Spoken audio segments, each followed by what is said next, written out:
परमात्मा के सामने हम सब एक पागल, हम भी अपने भीतर आंख ले जाएंगे तो हम अपने सामने ही एक पागल की भांति प्रकट होंगे। मस्तिष्क बिल्कुल विक्षिप्त हो गया है, लेकिन इस तरफ हमारा कोई ध्यान नहीं, इसलिए इसे बदलने का हम उपाय भी नहीं कर पाते। पहली बात है स्वयं के मस्तिष्क का सीधा साक्षात्कार। कैसे ये साक्षात्कार हो सकता है, उसके 2-3 सूत्र समझ लेने उपयोगी। फिर इस मस्तिष्क को कैसे बदला जा सकता है, उसके बाबत भी विचार किया जा सकेगा। मस्तिष्क के सीधे साक्षात्कार के लिए पहली तो बात यह है कि हम सब तरह का भय छोड़ दें अपने को जानने में। भय क्या है स्वयं को जानने में? भय यह है कि कहीं हम बुरे आदमी न हो। भय यह है कि कहीं हम बुरे आदमी न हो। हम तो अपने को अच्छे आदमी बनाए हुए हैं, हम तो अच्छे आदमी दिखाई पड़ते हैं, हम तो साधु हैं, हम तो सरल चित्त हैं, हम तो ईमानदार हैं, हम तो सत्यवादी हैं। भय है कि कहीं भीतर ये पता न चले कि हम बेईमान हैं। भय ये है कि कहीं ये पता न चल जाए कि हम झूठे। भय ये है कि कहीं ये पता न चल जाए कि हम असाधु हैं, जटिल हैं, कपटी हैं, पाखंडी। कहीं ये पता न चल जाए कि हम सज्जन नहीं हैं। भय ये है कि कहीं हम जो अपने को समझे हुए हैं वो तस्वीर झूठी न साबित हो जाए। जिस आदमी को ये भय है, ये फियर है, वो कभी मन का साक्षात नहीं कर सकता है।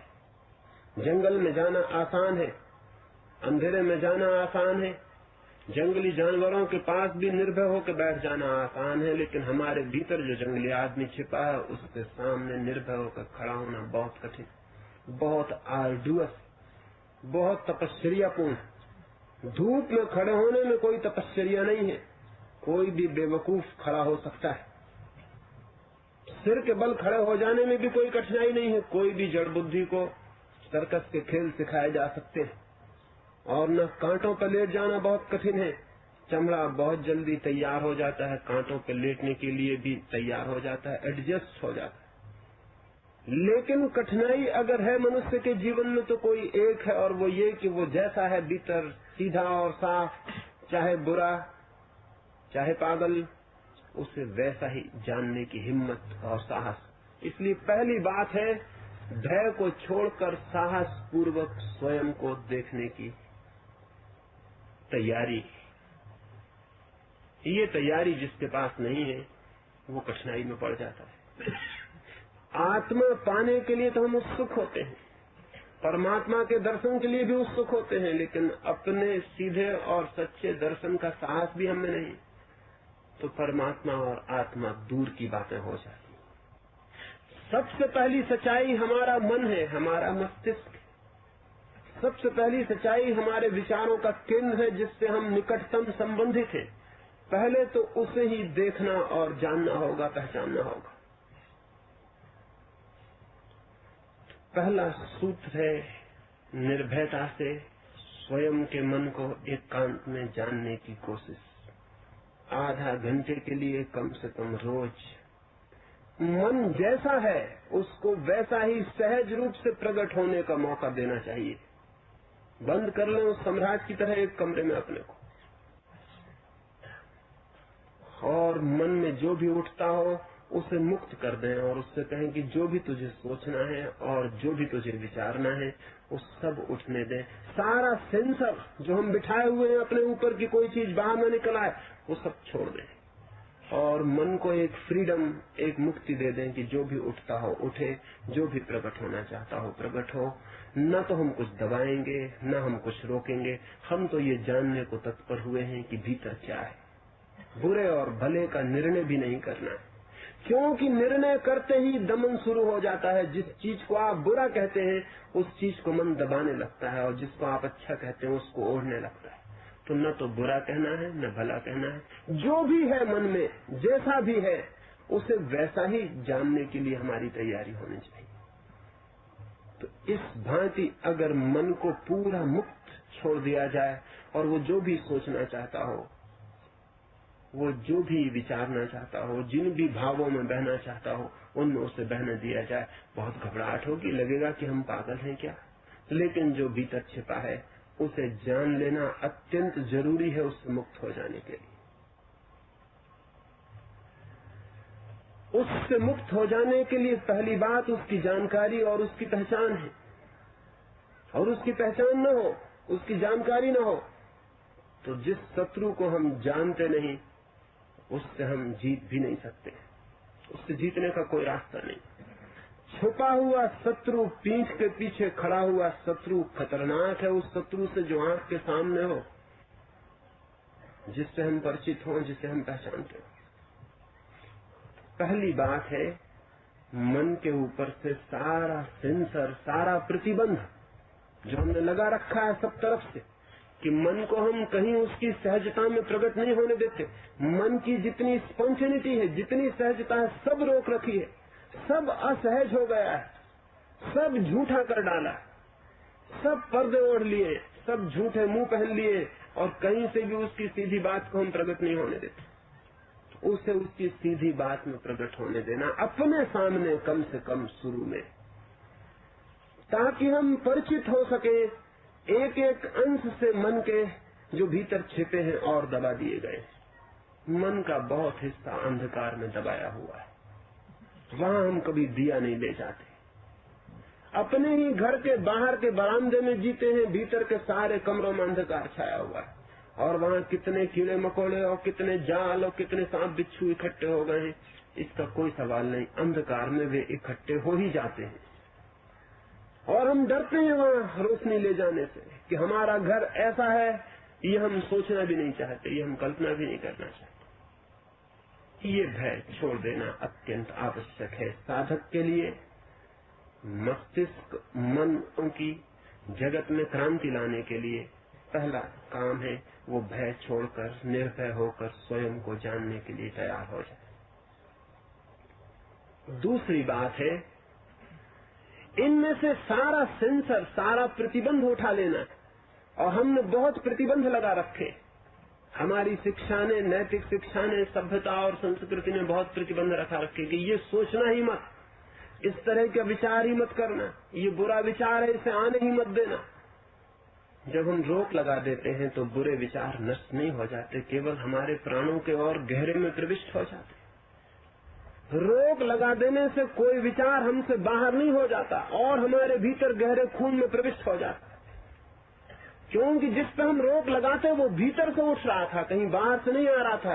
ध्यान रहे, जो भी आपके मन में है वो कहीं बाहर से नहीं आ रहा है, आपके भीतर से आ रहा है। जैसे कोई झरना प्रकट हो रहा हो किसी पहाड़ से, हम उसका दरवाजा बंद कर दें। मस्तिष्क के संबंध में पहली बात जाननी जरूरी है। दूसरे क्या कहते हैं ये नहीं, दूसरों को मैं कैसा दिखाई पड़ता हूँ ये भी नहीं, मैं कैसा हूँ इसका सीधा साक्षात, इसका सीधा एनकाउंटर करना जरूरी है। मुझे अपने एकांत। तो दूसरी बात ध्यान में रखने की है कि मन में क्या आए और क्या ना आए, इसका कोई आग्रह लेने की जरूरत नहीं। जो भी आए उसे हम देखने को तैयार हैं। जो भी आए हमारी तैयारी उसे सिर्फ देखने की है। हमारा आग्रह नहीं है कि क्या आए और क्या ना आए, हमारी कोई शर्त नहीं, हमारी कोई कंडीशन नहीं। अनकंडीशनल, बेशर्त हम मन को देखने के लिए तत्पर हुए। हम सिर्फ जानना चाहते हैं कि मन अपनी वस्तु स्थिति में क्या है। हमारा कोई आग्रह नहीं है कि कौन आए और कौन न आए, हमारा कोई प्रयोजन नहीं है। दुनिया भर के विज्ञापन दाता इस सीधी सी बात को समझते हैं, लेकिन धर्मगुरु अब तक नहीं समझ पाए। दुनिया भर के प्रोपेगेंडिस्ट इस बात को समझते हैं, लेकिन धर्मगुरु अब तक नहीं समझ पाए, और समाज को शिक्षा देने वाले लोग भी नहीं समझ पाए।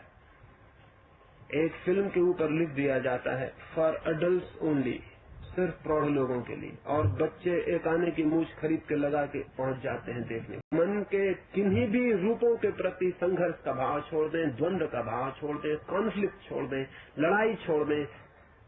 सिर्फ जानने का, सिर्फ समझने का, सिर्फ अंडरस्टैंडिंग का।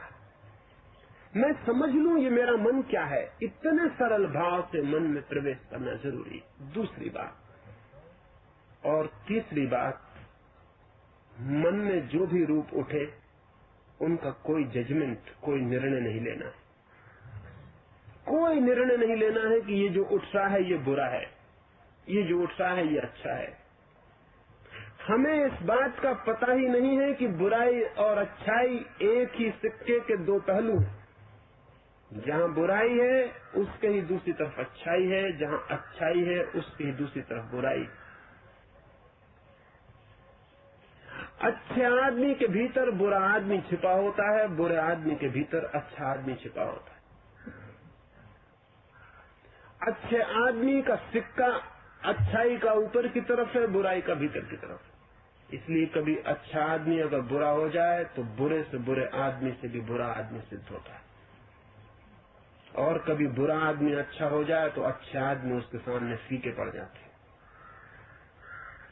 क्योंकि उसके भीतर, बुरे आदमी के भीतर अच्छाई बिल्कुल साबित छिपी रहती है, बुराई ऊपर होती है। अगर कभी वो करवट ले ले और अच्छा आदमी हो जाए तो अच्छे आदमी फीके पड़ जाते हैं। उसके सामने बड़ी ताजी और छिपी हुई ताकत अच्छाई की उसके भीतर से प्रकट हो जाती है।